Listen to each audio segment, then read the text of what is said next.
I did a study a couple of months ago on an issue that is a big issue here in the United States. And I thought, well, does the Bible say anything about this? And I started doing it. I thought I'd get maybe one or two things that I get down. Oh my goodness, you've seen what it is now.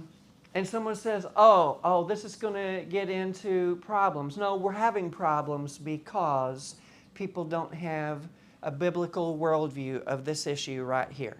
We're having problems because people are letting the media drive the narrative instead of letting the Bible drive the narrative. Okay? So yeah, immigration and the Bible. I started this study and I thought I have 2 or 3 points. Well, guess what? There's 13.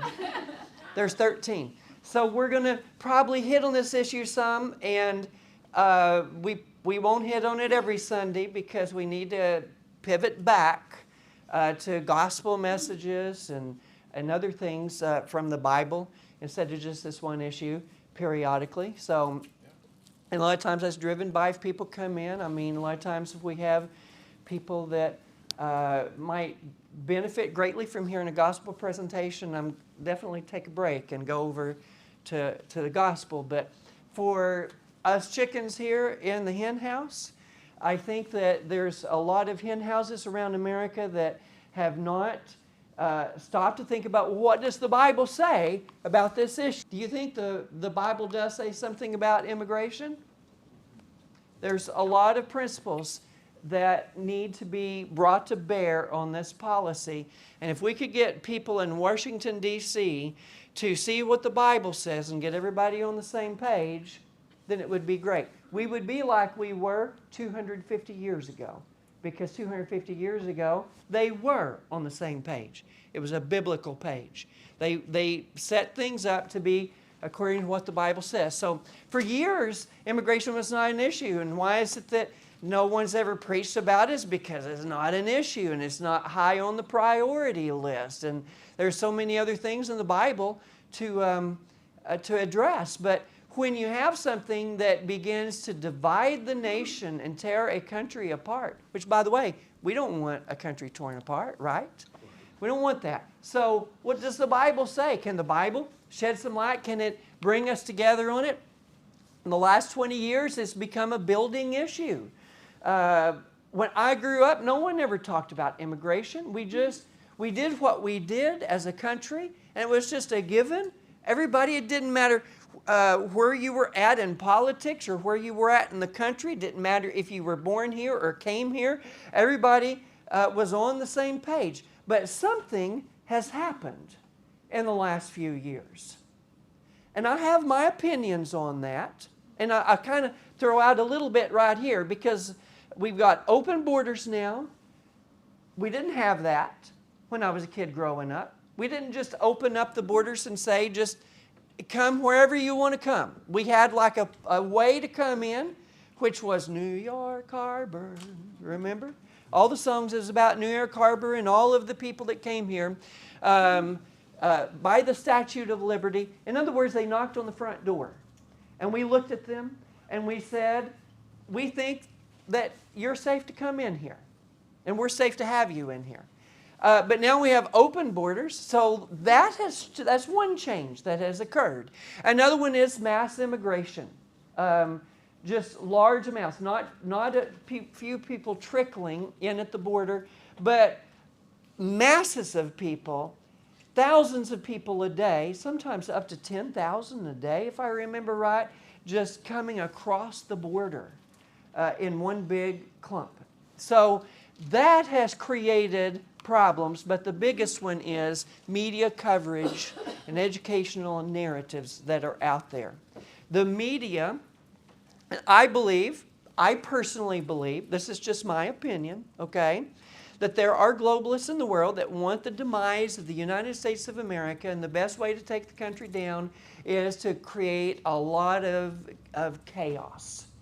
And this all feeds into that. And you might not have that opinion, that's fine, okay? But what we're going to look at as we go through this study, we can certainly agree that the Bible says these things about this issue. Okay?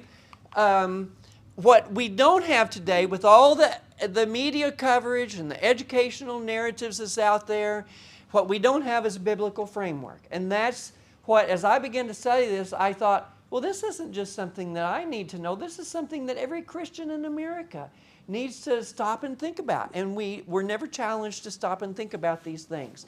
So I thought I'd have, like I said, 2 or 3 points. It'd be like just real quick, few verses. No, turns out that there are dozens and dozens of verses, and there's over a dozen different concepts that we should look at. Now, I want you to see, before we even start this and get the first one, is that in the Bible, you see that word stranger a lot. And that's going to be a key to our study on this. It's when you see the word stranger used over 90 times in the Bible. So already, we've got a lot of verses, right? Don't worry, we're not going to hit all 90 of them. But a lot of them say the same thing. They repeat. So we will pick some of those out and try to get the different things that's being said of the stranger out of those 90 verses. And it referred to an outsider who was living inside of Israel's jurisdiction. So they were there in the country, but they were from outside of the country.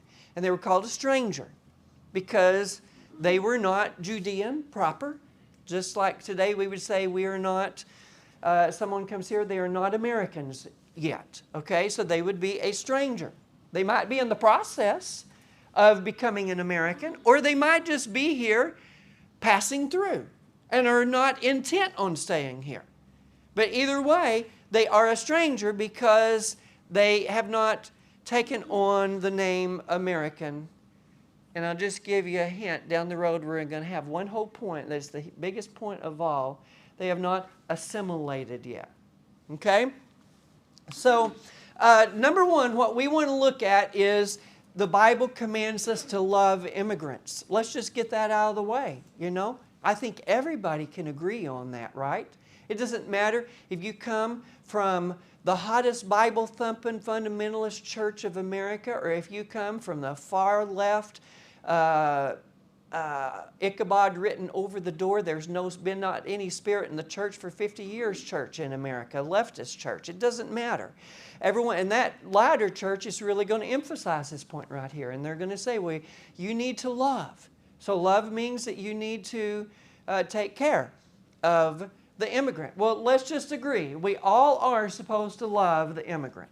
Okay, so Leviticus 19:34 says, but the stranger that dwelleth with you shall be unto you as one born among you, and thou shalt love him as thyself. For you were strangers in the land of Egypt. I am the Lord your God. We have to remember that Abraham was an immigrant. By the way, we all immigrated at some point, right? We all came out of the garden originally. We don't have that garden anymore. And then at another point, we all came off of an ark and went off in 3 different directions. And the Bible, by the way, talks about the 3 different directions where they went. But Abraham was over there in Ur of Chaldea, and he was an immigrant when he came to the Holy Land. You were immigrants, but what they're really referring to here, the nation of Israel migrated from Canaan to Egypt. When it says that little part up there, for you were strangers in the land of Egypt, God is reminding Israel that you were an immigrant. You had gone down and spent hundreds of years as slaves in Egypt. And when you came back to the land after that captivity, or that bondage, I should say, when you came back, you were an immigrant, and you want to treat immigrants that come into your country like you wanted to be treated when you came in and you were new. You didn't want the people of the land to just try to kill you and destroy you. So treat others the way you want to be treated. And now I'm stuck again, Brendan. What is going on back there with that computer?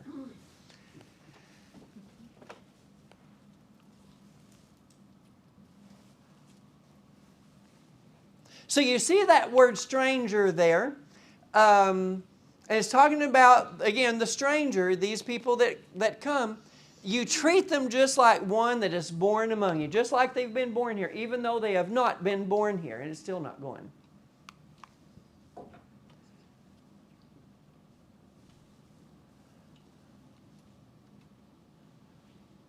You see that little red dot down there in the lower right-hand corner? That's a stop sign. Oh, it is. Yeah, that tells me to stop, but I'm not ready to stop.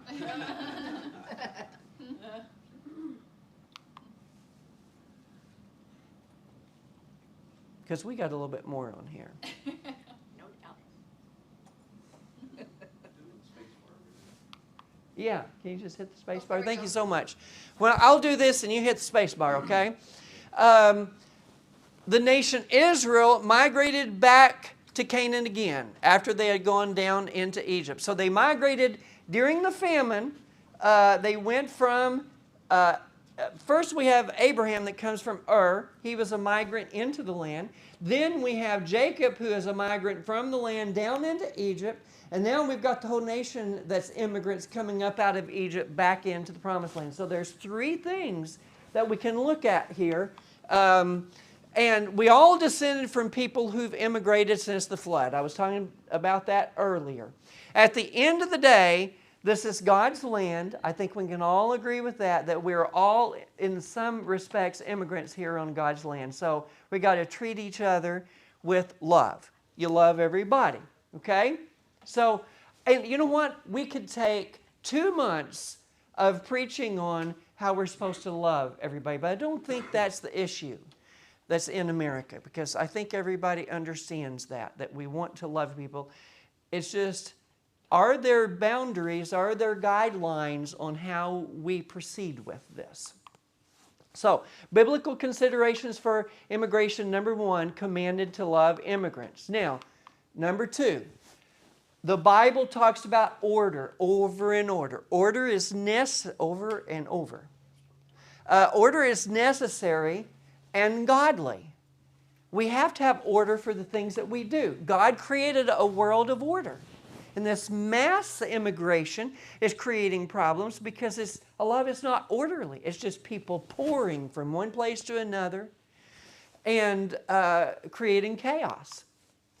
God created a world of order. Look at it. There's a universe that has electrons, and every electron in every cell of our body, or in the wall, in the molecules that's in the wall, or all over the universe, every electron has its path that it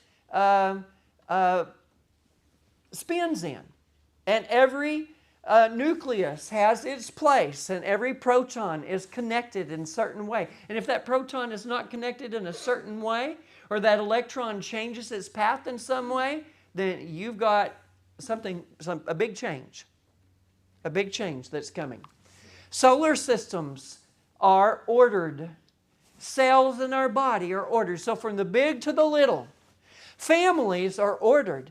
There's fathers, there's mothers, there's authority. Now we have lived through a time in America where that order has been diminished, and they're trying to blur the distinctions between a father and a mother and a child and the authority that's in the family. But these things are how society has been ordered for 6,000 years since the beginning of time, and that's why we've been able to live on this earth. Now, we vacate that, and we become the restless masses of humanity that will provide the impetus for the Antichrist to rise up out of that restless sea and say, I have the answer, follow me. Well, listen, you and I are not followers of Him. We are followers of Jesus Christ, and we know that God is a God of order, and we're going to try to create and keep order, right? And then the church has order. We've got doctrine. And we have churches today that say, oh, we're a doctrinalist church. Well, you can't have that because you teach something. And doctrine, didactic, just simply means teachings. You teach something, you got to believe in something. If you don't believe in something, then nobody should be going there, period. People should vacate those churches. So by the way, and doctrine, I think a lot of times people say that because they think, well, there's things that people get hooked on and it causes divisions. And yeah, I understand that we're going to try to be brethren. We're going to try to pull together. We're not all going to agree on everything. Okay, but you have to have some agreement, to have some similarity to keep problems down. You have elders in the church to lead the church. You have discipline in case there's people, excuse me, in case people want to, sometimes you're in a church where people just want to live hara-kiri. And you look at that and you say, well, wait a minute, we can't do this. It's a church. We can't have people as part of the church, especially if they're doing work in the church and the community is looking at this. We got to keep some discipline. There's some things that we just don't do as believers. And the church has to stay on top of that in a loving way. So all of this is part of the order that God has created in the world. 1 Corinthians 14:40 says, let all things be done decently and in order. Decently means there needs to be harmony or a bringing together in what we're doing. The Greek word has the idea of harmony there. And in order means sequence. There is a sequence for doing things. All right? Now, a lot of times people don't want any type of order. They don't want any type of sequence. They just want to just go to church and just everyone start screaming and hollering. And people, some are doing this and some are doing that. But the whole point that Paul is making here in 1 Corinthians 14 is that if there's people speaking in tongues, it has to be one at a time. There has to be an interpreter. There's got to be two or three, but you're not just going to go forever and ever and ever with it. He's talking about there's an order in this, and there is also a decency in this, a harmony in how this is being done. Okay, so he's correcting the problem there at Corinth that they had kind of borrowed, some believe, from the pagan society that was there, and they were bringing some of this gibberish into the church. And some others would say, well, no, this is truly a legitimate gift that he's referring to here. Everyone understands that Acts 2 is a legitimate gift, but there's controversy over 1 Corinthians 14, if it was a gibberish or if it was a legitimate gift. But either way you look at that, Paul is putting order to it. He is putting order to it. Nations have order. We have laws, we have rulers, we have borders. And if a nation doesn't have laws, they're not a nation. If a nation doesn't have rulers and borders, you're not a nation without a border. If you say there is a nation and you cannot define what the borders are and how they function, then you are not a nation anymore. So does that kind of sound like maybe a globalist thing? Antichrist of the last days, or going toward that, of bring us to a place where there's no borders anymore. Hey, someone says, we don't want borders. Well, that's a nice pipe dream. But in a world of sinful people, it doesn't quite work that way. You got to have some order, and we'll talk more about that later. So, under order is necessary. When Israel left Egypt, God gave the law at Sinai at the first major stop. They had other stops, but this is their first major stop on this 40-year track. Was He gave them law. There's the 10 Commandments. And He begins to give them all these things about, here's how you worship Me. Here's how you build the altar. Here's how you make the garments that's going to be on the priests. Here's how the priests function. There's some sequence to that. You know, they stop out there. They have their garments on. They do some washing. They come in. They do their work in here. They stop at the table of showbread, the altar of incense once a year. The high priest goes back there. They're again decently and in order. There is harmony to this, and there is order to it. So God gave that in the law. He gave some laws. And by the way, if we don't have law in America, we have disorder. If there's no law, you can leave here today. Someone can kill you before you get home. And there's nothing we can do about it because there's no law against it. Right. And by the way, that's why when we have laws, we should enforce the laws. Right. Because if we don't enforce laws, it's just like not having laws. And it creates chaos. And it brings us to the book of Judges where every man does that which is right in his own eyes.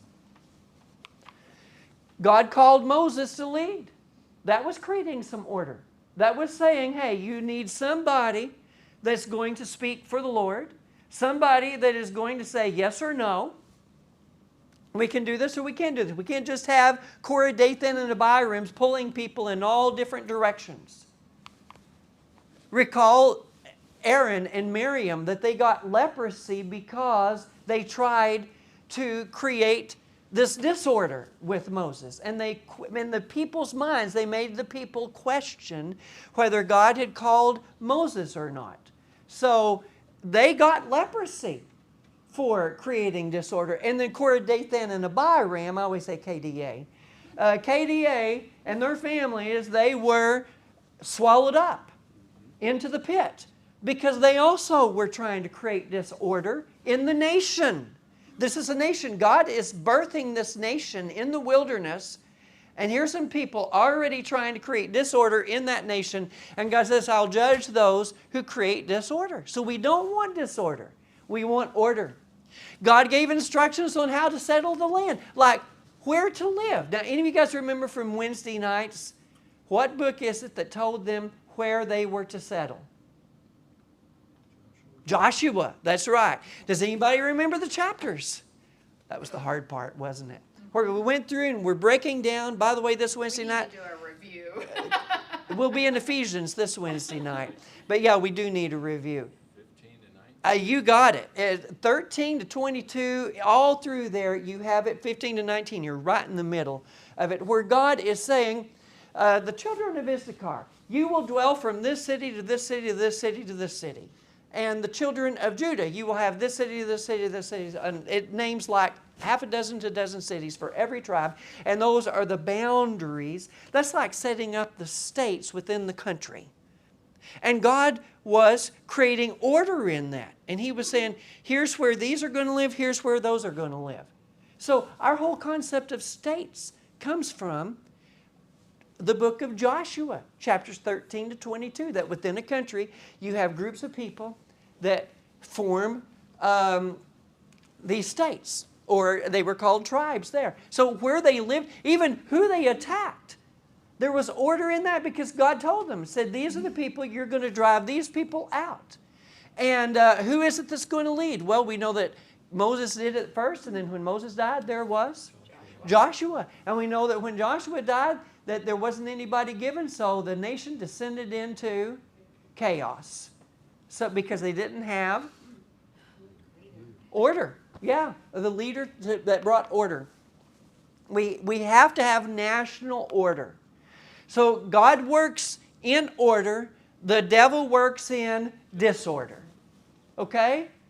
Isn't that a biblical concept that a lot of people just don't get?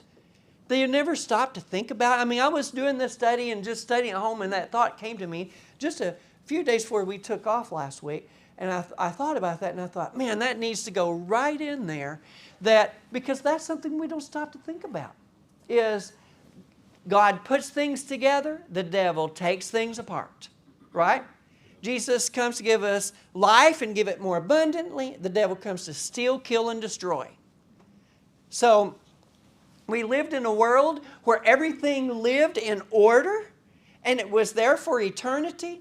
But when sin entered into the picture and the devil, all of a sudden we have disorder, and we have the laws of thermodynamics. First and second laws of thermodynamics, so that everything tends toward not order, but disorder. Everything doesn't get better and better. A tornado doesn't make a jumbo jet when it goes through the junkyard. It creates even more chaos, right? That's because the fingerprints of the prince of this world is on this world. But God, that's all right. God is bringing His kingdom someday, but for right now, He's given us some order, and if we will abide by the principles of order that's in the Bible, then we will have the blessings that you and I have enjoyed all these years. Nations with populations without order don't last long. That's just a given. We know that. You can study that, and you can see that any nation that doesn't have, you go to African countries and they start having chaos in a country, that country's going to be replaced by another country. I don't even remember the names of all of the African countries less that like we learned, Terry, back 50, 60 years ago, 70, not that long. 50, 60 years ago in school. But today that map is totally different in Africa and also in Asia. Primarily because you had populations that didn't have order, they didn't have biblical principles of order, and they devolved into disorder. Just like an old car that you pull out into a creek bed somewhere. Please don't do that. But it is just going to sit there and rust. And that's what happens to countries whenever you don't have some order. So here's the question. At what point does mass immigration destroy order? That's the question that has to be answered, and I'm not going to answer that. I mean, that's you answer that yourself, but we're going to put a bunch of principles out here for people to use, and boy, wouldn't it be wonderful. I would love to write a book, and every person in politics in the country has to read the book about what the Bible says about this, because again, I don't know anybody's even written a book about this, but the Bible speaks. And it says that everything has to be done orderly. And if we abdicate that, we're going to have problems. So at what point does mass immigration destroy order? Massive amounts of people just pouring over the border, having all kinds of different ideas, not knowing where they're going to go, bringing all those ideas in, and then people in the country trying to assimilate that. At some point, there's going to be disorder. Just like 2,000 people at Sight and Sound, someone had to think through how everything was going to be done so that things could work orderly. And I really thought when they, I was thinking about this the other day, 15 or 20-minute break for a bathroom break, and I thought just about everybody in here goes to the bathroom. How do you get 2,000 people to the bathroom? And I began to count up 4 bathrooms. How do you get, times 2, so 8. How do you get 2,000 people into 8 bathrooms in 20 minutes? We're going to have a few that's not going to go, but a majority of them are going to go. Someone had to think that through and set bathrooms at key places. And if you don't do that, then all of a sudden things aren't going to work anymore. It's going to be time to start the show again and nobody's going to be in their seat. You don't want that happening at a national level. You have to have orderliness in the country. All right. Even a rescue operation requires order. If you go out, I used to think when I was a kid, I pretended that I was a policeman. Oh, I loved arresting people. I pretended that I was an ambulance driver. And I'd get on my tricycle and I'd go, woo, woo, woo, woo. And I'd pedal that tricycle really fast. And I would get to a place where there was a wreck and I would jump out and jump on the person and start taking care of them. I had an imagination, Jacob. Big imagination. This is when I was a little tyke. But in real life, it's not like that. If you ever noticed when a wreck happens, a lot of times if you're out on a road and you see a wreck happen, you'll see people like us, we'll run. We're just like, bang, we're right there on the scene. But a lot of times the ambulances and the policemen and all these people, they come, they have an order that they use to do things. There's no chaos in it. Okay, sometimes they do run, and the situation calls for that, but everything is done orderly. And you don't even, if you've had like an explosion in a building, people don't just run in there. They stage outside and they get things in order and they figure out what's their approach going to be. Because people are going to die if you don't have order. More people will be saved if you have order. Okay? So even rescue operations require order. And some people say, well, immigration, this is a rescue operation of people that's in trouble in other countries. Well, okay. Let's go about it orderly. Okay, so we've got 2 things here, and I want to get the third one. We've got that we're commanded to love immigrants, and we've gotten that order is necessary and godly. And I think that's probably a good place to stop off, because I've been at this for a little while, and we'll just use that as Remember today in 1 Corinthians 14:40, let all things be done decently in order, and all of the examples that we've looked at in the Bible, that God set it up to be done orderly. And whether it's in the home or the church or the country or wherever it is, God has an order, a sequence, and a harmony for what we are doing.